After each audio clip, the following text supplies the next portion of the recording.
नमस्कार, दोपहर टॉप 10 में आपका स्वागत है।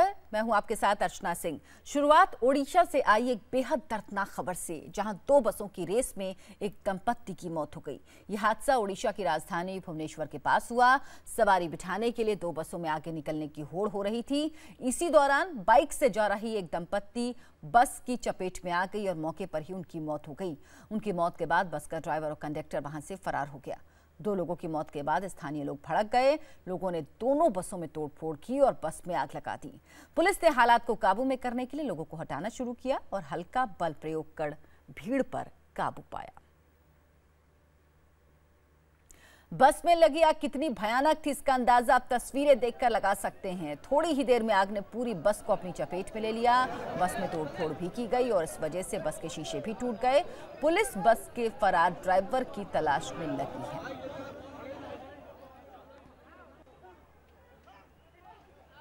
तो ये तस्वीरें आप देख रहे हैं, दो बस होड़ लगा रही थी सवारी को बिठाने के लिए। इन बसों में रेस लगी हुई थी। इसी दौरान एक बाइक से एक दंपत्ति जा रही थी। इस बस ने उस दंपत्ति को टक्कर मार दी, जिससे उनकी मौत हो गई। इसके बाद गुस्साए लोगों ने 3 बसों में तोड़फोड़ की और आग लगा दी। ओडिशा में हादसे से नाराज लोगों ने बस फूंक दी तो पड़ोसी देश पाकिस्तान में हिंदुस्तान से मिली हार से नाराज फैंस ने दर्जनों टीवी सेट तोड़ दिए।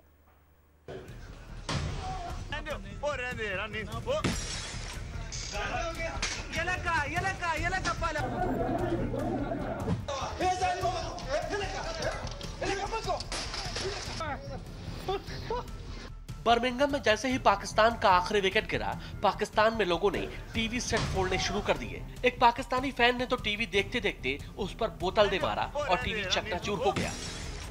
एक शख्स ने तो बल्ला ही उठा लिया और गुस्से में टीवी पर जोर से मारा। कई पाकिस्तानियों ने हार के बाद अपने टीवी सेट उठाकर घर से बाहर फेंक दिए।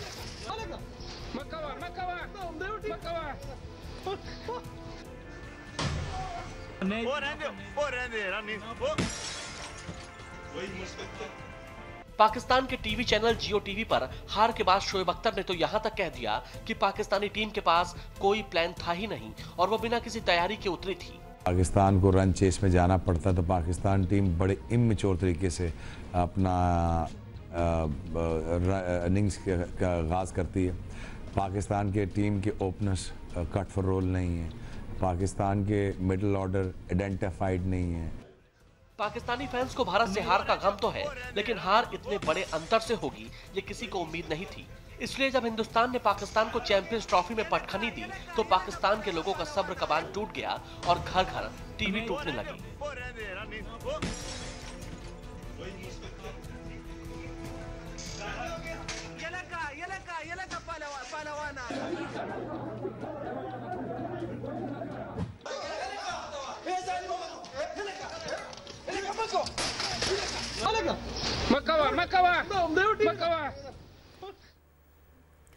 जयपुर की सड़क पर बेतहाशा भाग रहा घोड़ा कार का शीशा तोड़कर कार के अंदर घुस गया।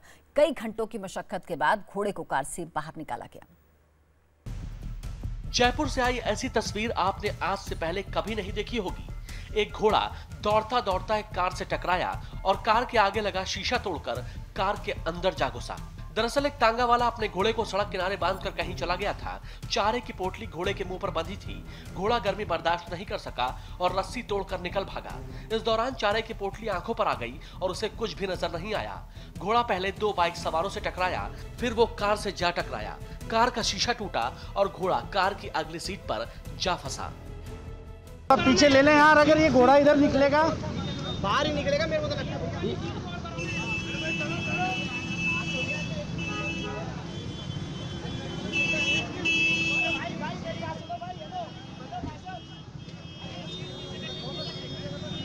थोड़ा सा और दबाओ इसको, और दबाओ थोड़ा और आगे दबाओ गाड़ी को।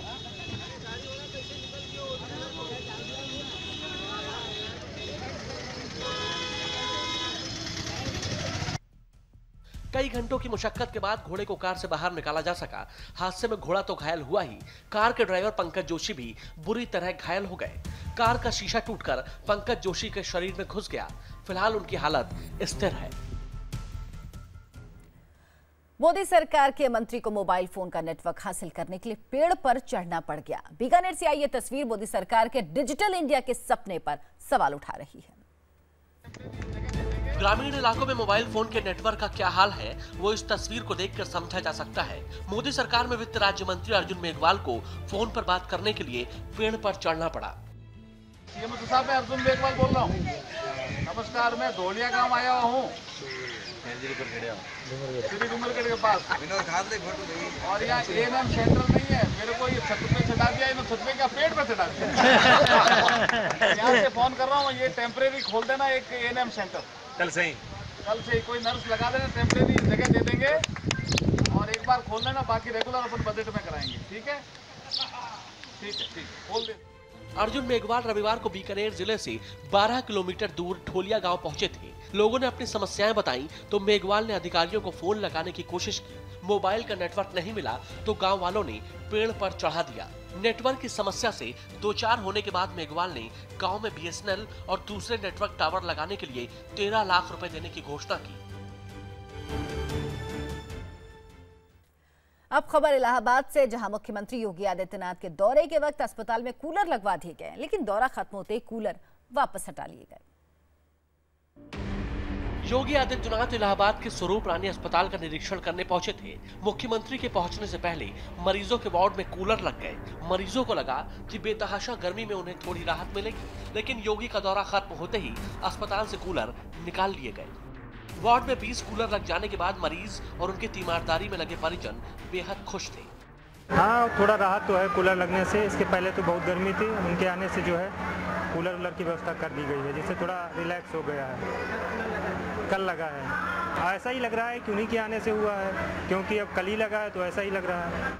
ये खुशी ज्यादा देर तक टिक नहीं पाई और अफसरों ने अस्पताल से कूलर हटवा लिए। कुछ दिनों पहले योगी जब एक शहीद के घर पहुंचे थे तो वहां भी अधिकारियों ने एसी लगवा दिए थे, जो बाद में हटा लिए गए थे। उसके बाद योगी ने ऐसा न करने की हिदायत दी थी, लेकिन इलाहाबाद में अधिकारियों ने एक बार फिर मुख्यमंत्री की खातिरदारी में वैसा ही काम किया है। सीएम योगी आदित्यनाथ स्वच्छ भारत मिशन के तहत आज अलीगढ़ में कूड़ा निस्तारण केंद्र पहुंचे।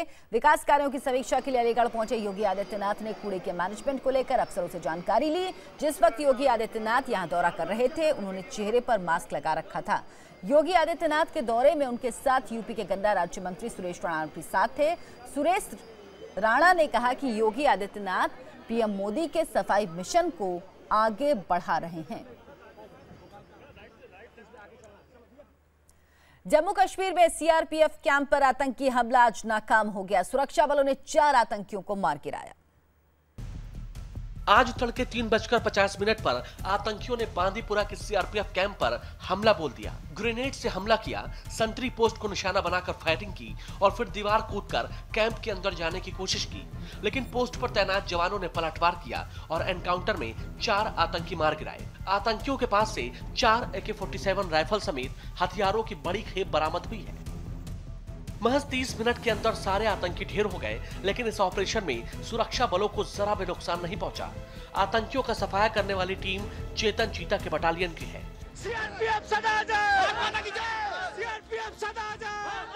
जब हम लोग यहाँ पर सोए थे, मेरा संतरी ड्यूटी दे रहा था मोर्चा में, जब फायर का आवाज आया तो हम लोग अपना सूझबूझ से कार्रवाई किए और फायर का जवाब फायर से दिए और उसमें 4 उग्रवादी मारे गए। पीछे से भी कोई सपोर्टिंग फायर दे रहा था ताकि हमारे जवान जो है हम सब इधर उधर भटक पाए, लेकिन हम भटके नहीं। हमने टारगेट को सेट किया और अपने चारों साथियों को मरता देख वो हमें लगता है एक आध जो है वो भाग चुके हैं। जम्मू कश्मीर के काजीगुंड में सेना के काफिले पर हमले में शहीद जवान दीपक मैती का आज अंतिम संस्कार हुआ। हजारों की भीड़ शहीद को अंतिम विदाई देने पहुंची। शनिवार को जम्मू कश्मीर के कुलगाम में सेना के काफिले पर आतंकी हमला हुआ था। इस अटैक में पश्चिम बंगाल के वेस्ट मिदनापुर जिले के रहने वाले दीपक मैती शहीद हो गए थे। आज जब दीपक का पार्थिव शरीर मिदनापुर पहुंचा तो हजारों का हुजूम उनके अंतिम दर्शन करने के लिए उमड़ पड़ा। दीपक कुमार मैती 1997 में सेना में शामिल हुए थे। उनके परिवार में पत्नी और 13 साल की एक बच्ची है। महाराष्ट्र में किसानों का आंदोलन थमता नजर नहीं आ रहा। यहाँ के अलग अलग शहरों में किसान रास्ता रोक कर प्रदर्शन कर रहे हैं। कहीं किसान उग्र आंदोलन कर रहे हैं तो कहीं भजन और गरबा करके विरोध जता रहे हैं। नासिक के चंदवाड़ चौराहे पर भी किसानों ने जबरदस्त विरोध प्रदर्शन किया। यहाँ के चंदवाड़ चौराहे पर किसानों ने प्रदर्शन के दौरान भजन गाए, लेकिन लातूर में किसानों ने विरोध जताने के लिए दूध को सड़क पर फेंक दिया। किसानों ने दूध से भरे टैंकर का टैप खोल दिया और पूरी सड़क पर दूध बिखेर दिया। जबकि रतलाम में गुस्साए किसानों ने 4 गाड़ियों में आग लगा दी और पथराव किया। इस पथराव में एक एएसआई घायल हो गए हैं। आपको बता दें कि पूरे महाराष्ट्र में किसान कर्ज माफी की मांग को लेकर आंदोलन कर रहे हैं।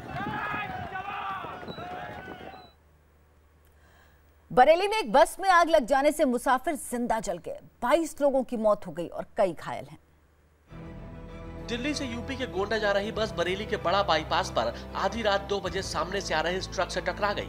बस का डीजल टैंक फट गया और बस लपटों से घिर गई। बस में फंसे लोग अंदर से चीखते रहे, लेकिन उन्हें बचाया नहीं जा सका। 22 लोगों की मौके पर ही मौत हो गई। अंतरिक्ष में भारत एक और इतिहास रचेगा। देश का सबसे बड़ा रॉकेट GSLV Mark 3 लॉन्च होगा। भारत के सबसे भारी रॉकेट GSLV Mk3 के लॉन्च की उल्टी गिनती शुरू हो गई है। इस रॉकेट को श्रीहरिकोटा के अंतरिक्ष केंद्र से लॉन्च किया जाएगा और यह अपने साथ संचार उपग्रह GSAT-19 को लेकर जाएगा। GSLV Mk रॉकेट आज शाम 5:28 पर सतीश धवन अंतरिक्ष केंद्र के दूसरे लॉन्च पैड से छोड़ा जाएगा।